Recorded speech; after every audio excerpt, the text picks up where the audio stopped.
together? Um, my Calendly like makes a link, and so I was just on that one. I forgot that you put in your own Oh, one, so don't that's worry, honestly. okay. There's every time I use Zoom, there's always some like technical difficulties. It's ridiculous. I had my speakers not set up last time, and then because it's meant to come through my interface, and so Yeah, it turned up all the way, and it was coming from a computer, and then when I switched it back, I got absolutely blasted with the audio, so that was fun. But yeah. no, that's all sorted, yeah. But thank you so much for being here. I don't. This is kind of, I guess, like the pilot of what this is, but I Mhm. called it Musician's Corner, and it's more kind of to gain a deeper insight maybe into your, I guess, your creative process, how you maybe got into music, Yeah, maybe a few of your influences along the way. I did send some questions, but I didn't really want it to feel like rigid in the same way as just reading out a question and you answering it, because I just feel like that's not really like personalized. Um, but yeah, I really appreciate you being here today. yeah. Um, Thanks for having me. yeah, and you're now based in what's it, sunny UK now, aren't you? Are you Yeah, super fun. yeah, yeah. So is that recently moved over then or to the UK? Yeah. Yeah. Tomorrow it will have been a month. Oh my So, goodness, right. And how are you finding like settling in? Is it yeah, it must be very different to um, I feel a lot happier here in general. yeah, yeah. Weather is probably the hardest adjustment because I'm Yeah. I'm from Arizona, so I'm a desert kid. A bit colder though. Yeah. Yeah. Yeah, just a bit. Yeah. Um, the hardest part was like getting my housing and stuff situated, like Yeah. everything that Definitely. takes to Yeah. do. So Yeah. I literally just got my housing situated today. So it took me a whole month. It's Um, crazy. Yeah. I'm looking forward to being able to have more of a routine Yeah, soon. definitely. I think that's kind of a thing as musicians. You kind of want to have a routine, and then you can do sort of plan around that, isn't it? I'm very much like that as well. Yeah, exactly. Um, I'm all for like every sort of spontaneity every now and again, but I also like to be in control, like type thing of knowing what's happening. And I mean, for example, now I've literally got like a list of things this week to written down because I Yeah, just no, you should see my calendar. It's insane. yeah, I have everything in there, or I forget. yeah. Well, I really empathize with like moving and stuff because we only moved what 3 months ago. Um Oh, so wow. yeah, so we're based in somewhere called Hull in East Yorkshire now. Um so yeah, it was very Where did you move stressful. from? I'm originally from a place called Skipton in North Yorkshire, which is a bit more hilly. Hull's very flat, and Yeah. it's a bit smaller than London. Hull is so, but um, I did my music degrees here in Hull, so yeah. And did you have any sort of like degree kind of background? Where did you study in terms of your music? Yeah, so I got a general music bachelor's degree from Arizona State University. Yeah. But to be honest, like they didn't have an actual film scoring program, so I've kind of taught Mhm. myself a lot, and Yeah. I'm continuing to learn a lot, every Yeah. day.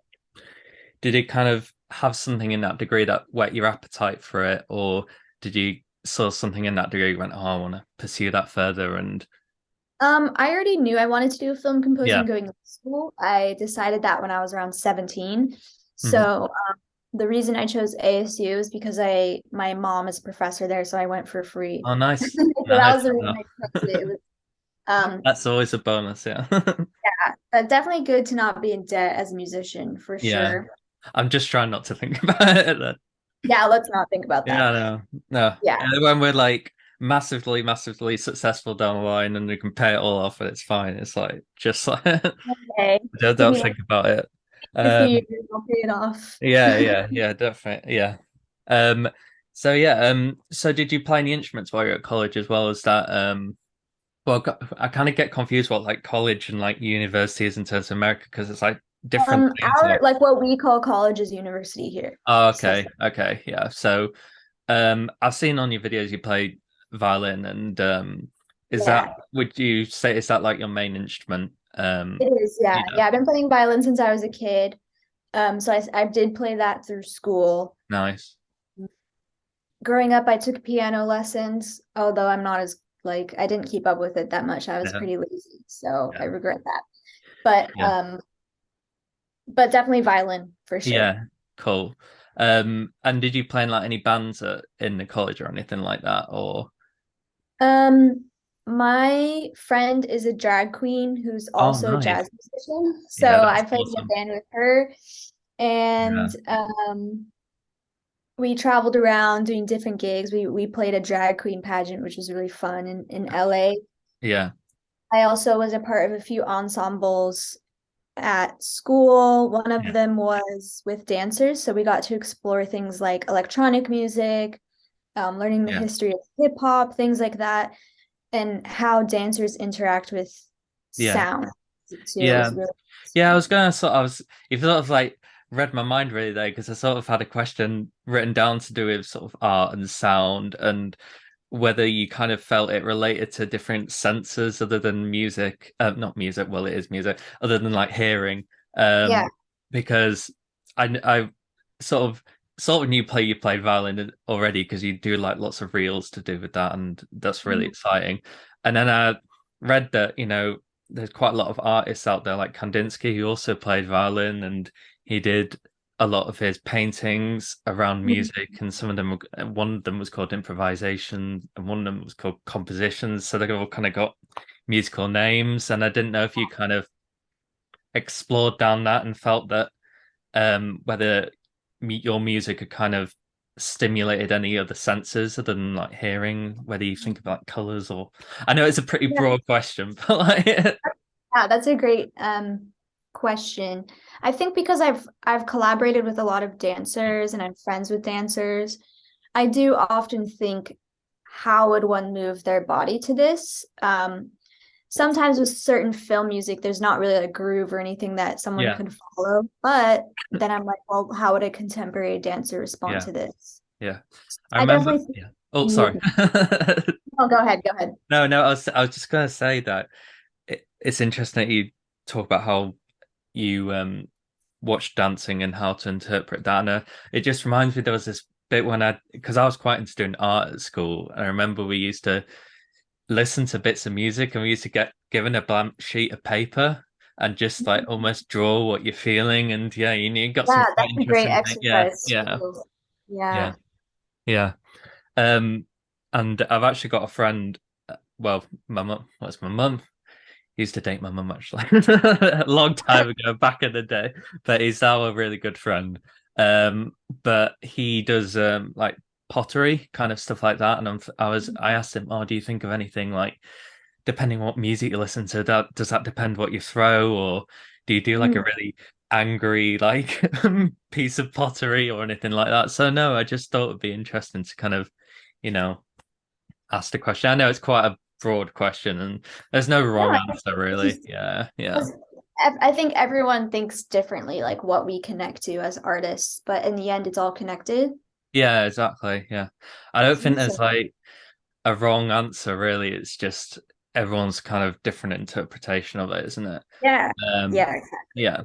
So before you like left college, did you kind of have stuff lined up as in to get like a foothold into the industry, or did you um no, I'm Um, trying to work out how to describe it. Did no, I you know what you're yeah, saying. yeah. Uh, the short answer is no. Well, I Yeah. graduated right into COVID, so Oh everything god, had come to a complete that's stop. crazy. Yeah. Um, I had got a few short films under my belt, by collaborating with student filmmakers and doing their senior Yeah. capstone films. I think Um, that's such a great way to get like involved with stuff like that, and the amount of yeah, connections that it just spider webs out, and like they'll totally. tell Yeah. those people, and they'll Plus, tell them. yeah, it was just good practice for learning how to connect with directors and the Yeah, different personality types that you might have to deal with, yeah, definitely. process, all of this stuff. But when COVID happened, I kind of just sat around for a few weeks, not really doing much, and then I decided to really apply myself to the business side, things I could control in the moment. So like making my website Yeah. easily, like before it was okay, but like revamping my Yeah. website, forming in the States, I formed an LLC, Yeah. learning about accounting stuff. And then I kind of started following groups like the SCL, Yeah. the Alliance for Women Film Composers. And during COVID, they started doing a lot of virtual panels and Mm. Q&As. And that was the first time I ever was able to really connect with other Yeah. composers, and there's a whole community out there. So if anything, the silver lining for COVID was that everyone was at home. So we were Yeah. all able to connect online and learn from each other Yeah. and get to know one another.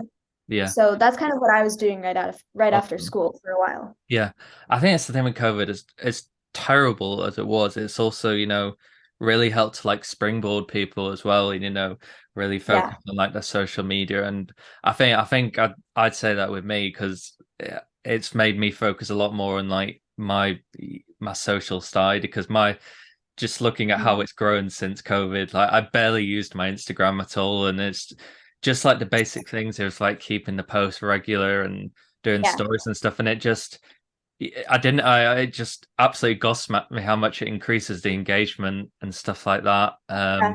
Yeah. Yeah. It's crazy. Yeah. I was just say your website because it's like very accessible now. You literally go on it and you're presented with the portfolio. And I think that's the thing that you want to make it as like easy as possible for someone who's wanting to, explore your work and yeah.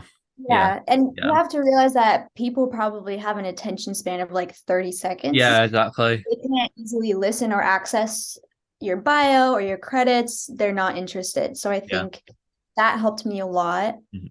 Um, and asking people like agents or whatever, I'm like, can you look at my website and let me know like what your experience would be as an agent or a filmmaker friend or whatever. Yeah. So you can kind of get their mindset. And the real mindset is they're just like scrolling for five Yeah. seconds. Yeah, they So want to be like captivated in that first, in straight away. yeah. Yeah. Yeah, definitely. I lost my trail of thought there. Can't remember what I was gonna say.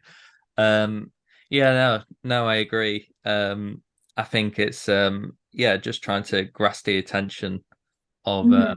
people. Oh, that's what I was gonna say. I just think it's just a case of not being afraid to ask. I think, you've just got to go for it as well, haven't you? You've Yeah. yeah, exactly. And I think, yeah, what you did, reaching out to all those different people, just spot on. I need to get better at it, Um, It's hard. yeah, It's but hard to put just yourself out there, yeah, but it's like the worst they can say is no or not respond. yeah, exactly. It's Yeah, just how you approach them. yeah, So I think email etiquette is a real thing yeah, that not a lot of people are taught. You kind of figure out as you go. yeah, When you approach someone being like, "Can you give me a job?" No one's going to respond to that. But when you approach someone like, "I love your work in yeah, XYZ. I would exactly. love to learn your journey in the Yeah, industry," people are a lot more willing to chat. So yeah, that's how I've made a lot of connections. It's just genuinely like learning yeah. from It's such a massive thing in the music industry as well, and well, not just the music industry, just the arts in general. It's based around, you know, meeting people and contacts yeah, um and when I had because I've had this sort of recording session in Manchester, the Northern Film Orchestra thing last week, and I was kind of it's been like a long time waiting for that one day, and then when I had that hour, I just thought, right, I need to just try and do as much as I can in that hour, talk to as many people as possible, yeah, and you want to give that really good impression because you know they want to remember you for like the right reasons basically, and then yeah, they exactly.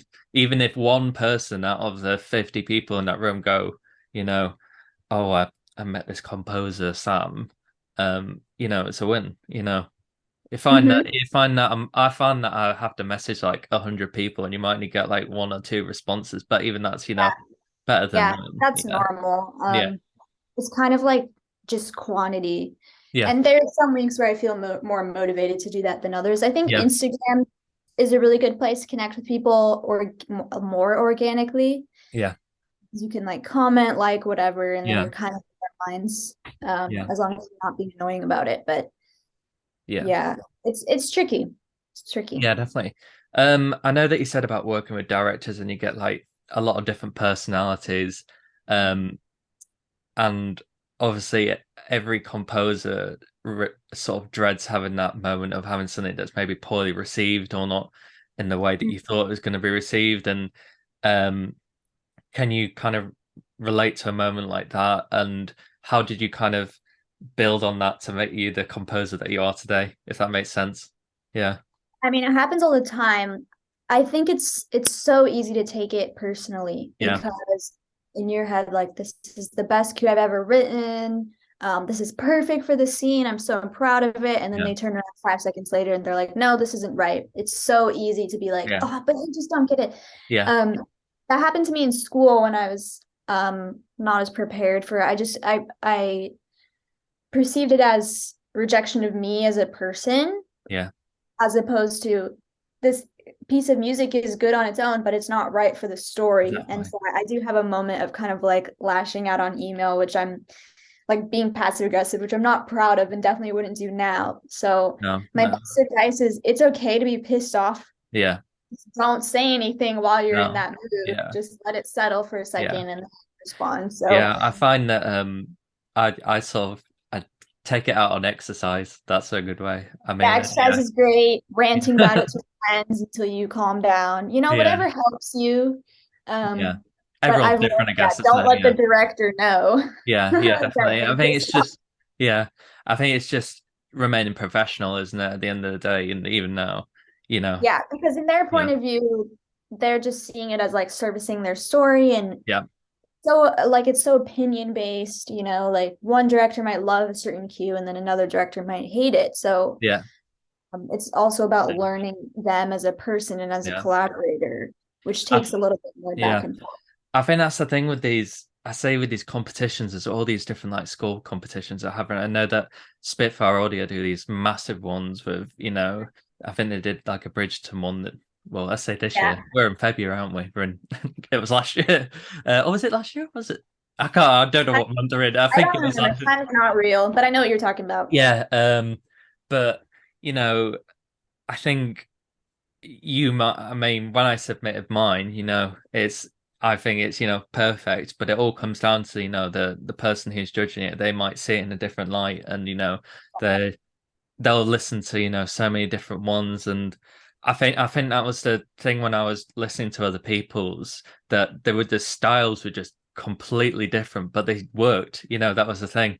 And it just comes down to, what they think works in that scene. It's not necessarily they turn around and say, oh, your work is rubbish. And, it's Mhm. I think that's one thing I've sort of learned from doing these competitions, that yeah, I think I definitely feel like the first time I think back to school, like when I first started using Sibelius and stuff. I actually found one of the compositions on my computer the other day.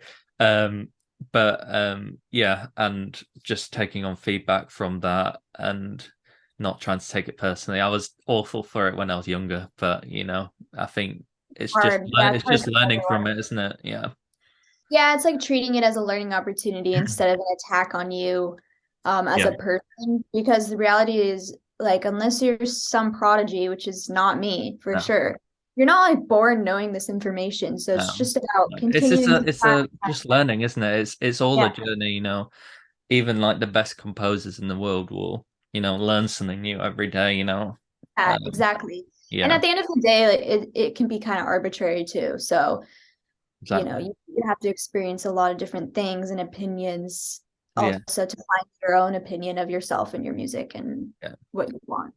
yeah. I know that you mentioned was it the Hollywood Studio Symphony earlier on, and I noticed that there was one of the clips on your page, and it was of one of your competitions, the competitions, it was because we were just talking about competitions, compositions, Winter's Night. And I just wanted to know, how was that experience for you, and just working with an orchestra like that. And I know it sounded absolutely mega, honestly, like, but um, Crazy. I was lucky enough to be a fellow with the Los Angeles Film Conducting Intensive, which is yeah, workshop they do every year where you're learning about conducting and you're also learning about orchestrating. So you get both lessons. Yeah. And then you go to LA and you conduct other people's work. And then on the last day, you conduct your work that you've been working on That's in your awesome. Yeah. orchestration lessons. So it was such an amazing experience, especially to work with orchestrators like Bill Ross and Conrad Pope, who are just industry vets at this point. Yeah. And they gave me tons of amazing knowledge so that the orchestra could sound its absolute best. Yeah. And then you can pass that on and they can pass it on and it's just yeah, it's so useful, isn't it? Yeah, yeah. And I Yeah. I never got formal orchestration or arranging training. Yeah. So it's all like every time is a new opportunity to get better and learn a new Yeah. skill. It takes time. Definitely. So learning about how the orchestra functions, what sounds good, what doesn't, Yeah. how you can realize your vision. Yeah. But it was a very special feeling. That was the first time I sat in front of Yeah. an orchestra and heard it. Yeah. And was that one of the first times you conducted, say, like a piece on that level, or had you done any conducting prior to that, or Yeah, um I conducted in school like a long time ago, but of course it wasn't on the level of the pros. So I was like shitting my pants. I'm telling you, I was so nervous. I was thinking, wow, these people have played on John Williams scores, like Yeah. that, they are the real deal. Yeah. But all the musicians were so supportive Yeah. and they understood it was an educational opportunity. So Yeah. would offer advice afterwards. Yeah. I think in the end of the day, their main aim is that they want you to do well, you know. That's the thing. Yeah. They want you to get the most out of the session, don't they? Yeah. I think when I had my session last weekend, I felt so because it was like one of the first ones I'd done. I felt so afraid to tell them, Mhm. oh, can you do this bar again? Because that note was flat, and I just felt almost a bit timid. But I think it's just like a practice thing, isn't it? Yeah, it's a practice thing. It's also there's certain ways you can phrase things so Yeah, the musicians don't get, yeah, yeah, bothered. You can say things like, instead of saying things like, let's just do one more because it was a little flat, you can be like, oh, one more for safety. yeah, Um, yeah, and they might just the thing is with musicians of that caliber, they know when they're flat yeah, or yeah, whatever. So you don't, if you point it out, they're kind of like, okay, yeah, we get it. But if you're just like, one more for safety, please, thank yeah, you, they yeah. fix it. So Definitely. That's an interesting point there, and it doesn't make it like personal. Go like you and third desk. It's yeah, you like as diplomatic as you can be because you yeah, want your session musicians to be happy. yeah, I definitely. learned I learned a lot of session etiquette from Catherine Joy, who's a really amazing composer and human. And watching her in the booth, she's just always very respectful and very neutral. Mm, Um, yeah. and I think she brings out the best in the musicians that way. Yeah, yeah. And then at the end, they want to have that feeling of wanting you back. If you're Yeah, being mean to them, they're not gonna want yeah, to and it's you like to come back. Yeah, people talk, they'll talk yeah, about your exactly. personality, what Yeah, it's like to work with you, and that's just the reality of it. Is you can ask anyone about someone, and someone will have an opinion about them, whether it's good or bad. So I yeah, hope that people would have a good opinion of yeah. me and No, what they yeah. have. I think it's important to think about, but not to think about too much because then if I Yeah, start to think about it too much, I just go down a rabbit hole. Then like, totally yeah, same. It's kind of it as long as you feel that you are in the world as a kind, friendly person, you're fine. yeah, definitely. Um, So, in terms of you said you learnt a bit more about orchestrating as well when you did that um, piece with the Hollywood Orchestra. Is that something you do as part of your composing as well? So, in terms of do you use like Logic or um, do you do like it on Logic first and then orchestrate it afterwards, or is that kind of your Yeah, yeah, yeah, yeah, I do. To be honest, a lot of the stuff I work on doesn't have the budget to hire musicians anyway. yeah, So it's kind of like composing and orchestrating at the same time yeah, with your sample libraries. yeah, Um, so yeah, kind of just going Mm. as I go, thinking yeah, about things. Sometimes I like to visualize it on staff paper, yeah. but usually within Logic, you can kind of see the layers and what you're trying to achieve. Yeah, definitely. Do you? record like so you have a violin as well for I guess for some of the string lines as well, and I think it's amazing like even like one real instrument can make such a because I play trumpet as well, Mhm. and sometimes I record my trumpet and it's very it's very hard to get like the a good trumpet sound and I I feel like Same with um violin. yeah Yeah, if most composers, if not all, play some instrument enough that they could add it to something. mm, So even in the lowest budget situations, I tried to record at least one line, yeah which really elevates it. And to the average listener, they're not really going to be like, "There's a live violin," but yeah. it's Yeah, I feel like like it almost personalizes it a bit as well because it's got, I guess, your real like touch on it. This is me playing violin, and I think it makes it feel a bit more personalized. yeah, and directors like that when you're like, "Oh, I played violin on this." They're like, Yeah, "Ooh, yeah, it's a selling tool that definitely. yeah, Um, definitely." yeah. In terms of like your composition process, would you say that do you start? I know you said you talk about writing things down on sort of note like on score or on I was going to say graph paper there. I mean like no, staves. um but do you start a lot of your compositions with the violin then, or um do you kind of Hmm. start on piano, or do you just kind of just let it roll and just see what you're feeling? I know It's or do you just do a bit of both or no? Yeah, it's usually the last one. Yeah. Generally going into a piece of music or a cue, I kind of already have an idea of what Mhm. sounds I want. So a lot of the times I'll just have a template ready to go and then I can Yeah. explore the sounds. Yeah. Definitely.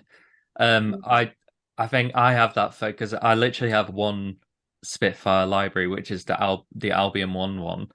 That's what But I have too. yeah, but I don't know if you've got the same. You might even have the same template as me. But I think Dan Keane released like a template at one point, and I just went, oh, I'll save that, and it's just made it so much easier because You'll have to everything's send me there. that template because I Yeah, didn't yeah, know that yeah. existed. I literally got it on my desktop because and it just makes everything so That's it takes a amazing. while to load in, don't tell you, because everything's just like yeah.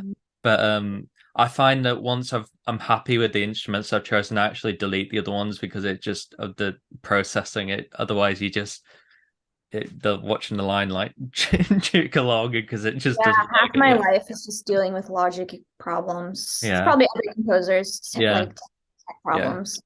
Um, yeah, definitely. I think I'm a person that very much, I'll just press play and I guess kind of go for a feeling of like the pulse first, and Mhm. sometimes I'll just set like a random time signature and just see how that falls in terms of like the scene changes. And obviously you can kind of massage the time changes to make it fall Mhm. directly on but yeah, I just go for pulse first and then get the piano and just play rubbish.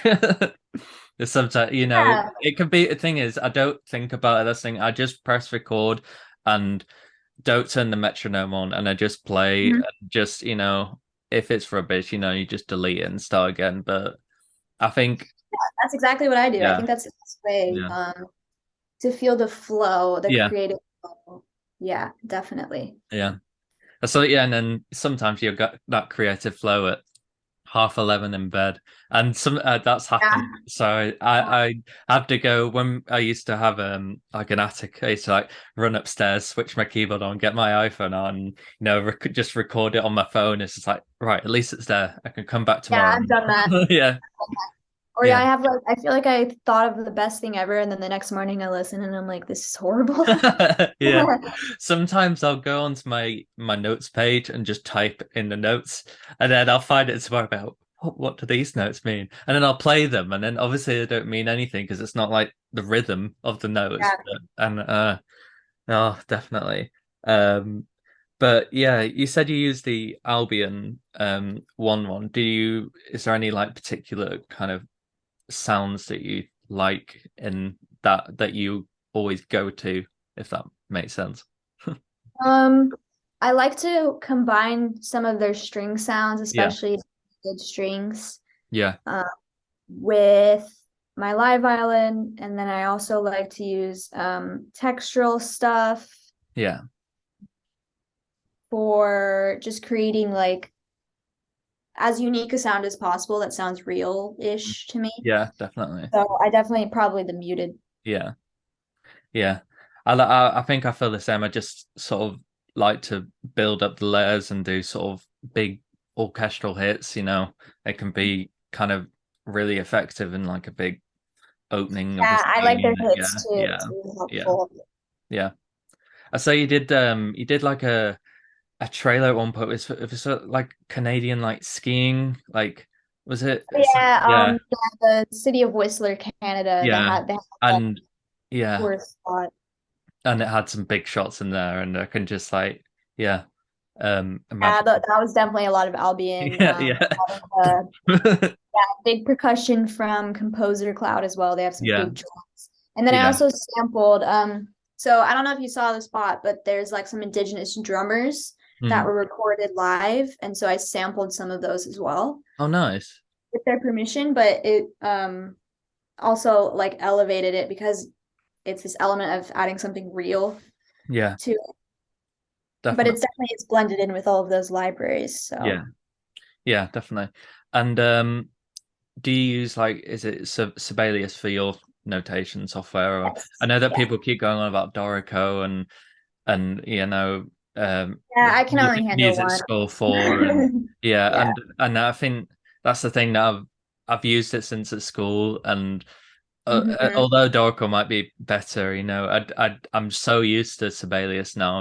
I'm scared that if I ever learn Yeah. it, like yeah, Yeah, change is hard. And if you're yeah, used to it, I mean, it's doable, but I've heard Dorico is really cool. I just like maybe one day I'll try it. yeah. Definitely.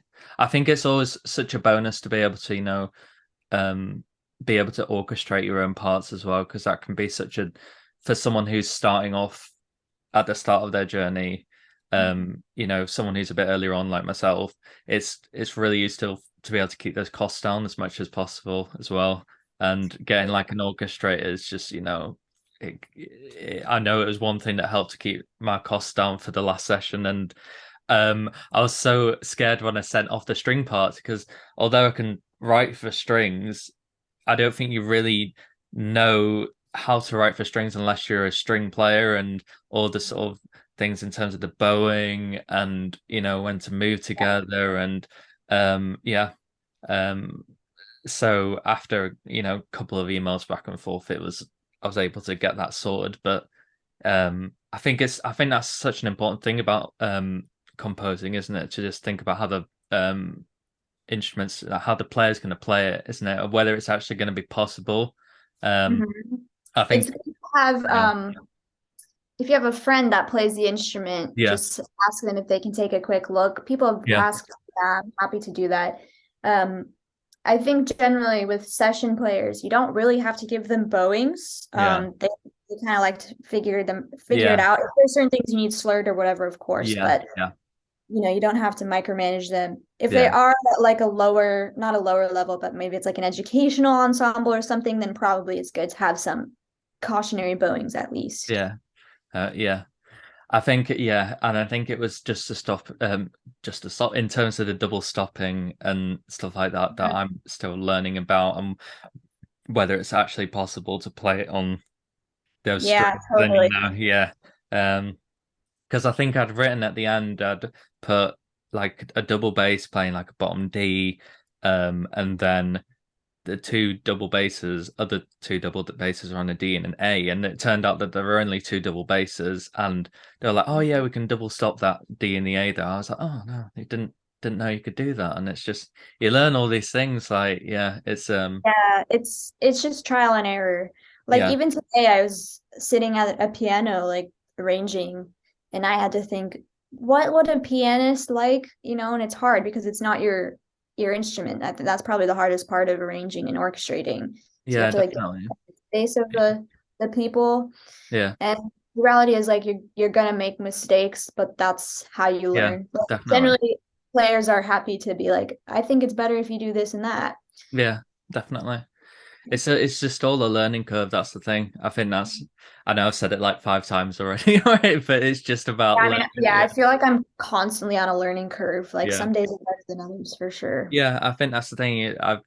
That as us as composers have to accept that some days, you're gonna have all your creative juices flowing, and then other days, it's just not Mhm. like that.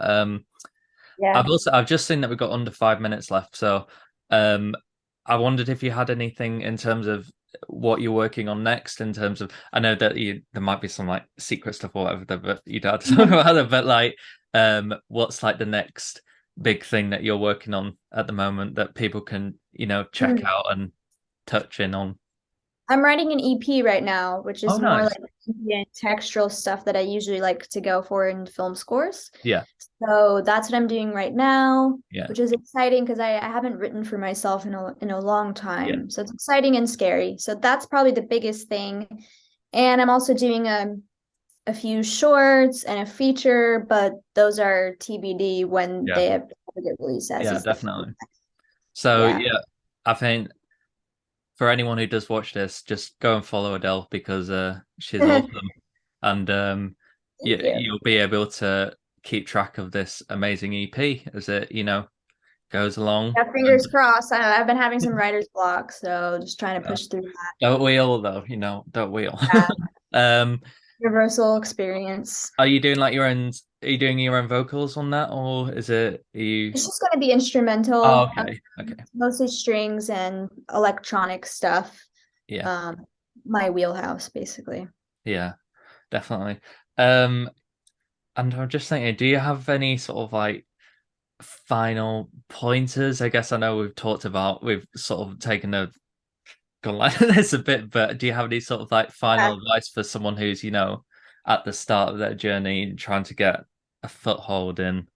I Um, think the biggest thing is it sounds so cheesy, like being true to yourself, monitoring your mental health and how you're yeah, feeling. It's extremely important because your music is deeply affected by that. So taking care of your body and mind the best you can yeah, and trying to surround yourself with support, other composers, filmmakers, even people who are not in the industry but want to hear about your work. yeah, It's good to have people to turn to. yeah, definitely. I think that if your mental health is not in the right place, you're not in a space to help anyone else. So you need to, make sure that Yeah, exactly. And it's you're hard. okay. Yeah, Yeah. And, everyone has days that are yeah, hard, and that's totally normal. And to just be kind to yourself and, you know, the thing that someone told me once was it's a marathon, not a race. hmm, So just mentally preparing yourself for that it's not all going to happen overnight. But then when you look back on the past 6 months, year, whatever, you're like, oh, I actually did achieve all of these things that I yeah. never thought I would. I So, think, yeah, just I think that's one thing of just it's so easy to like compare yourself to other people, and I think everyone just needs to understand that everyone's on their own path and own journey. yeah, But exactly. yeah, If you look at all these, A-list composers, they all had different journeys and styles and life things. So just you don't need to compare. Obviously, don't compare. Like everyone does that, but you yeah, try to just focus on how you can improve as an artist on your own, not in competition with anyone else. It's a lot healthier way of looking at your own growth as a musician instead of being like, I need to get like this person yeah, because that yeah. person's probably thinking the It's not same about healthy it. either. It's not Yeah, healthy. Yeah, exactly. yeah. Yeah, And it's human definitely. nature. Yeah. But yeah, no, I really appreciate you taking the time to do this, and hopefully I'll pass across again one day. Yeah, thank you so much. It I was don't lovely really, talking. yeah, thank you. And I guess this is, I guess, the pilot, as I said, for this musician's corner. I think Yeah, the premise of this is going to be to just get a deeper insight into people's compositional processes. Um, so I well, think I'm we go. honored that Well, you're proud of me. yeah, yeah. Thank you so much. I thought we'll Yeah, wrap thank it up you. there, but thank you so Cool. much, Adele. And thank All you right, so we'll much talk for your later. time. All right, have a good Okay, see you one. later. Bye now. Bye. Bye. Bye.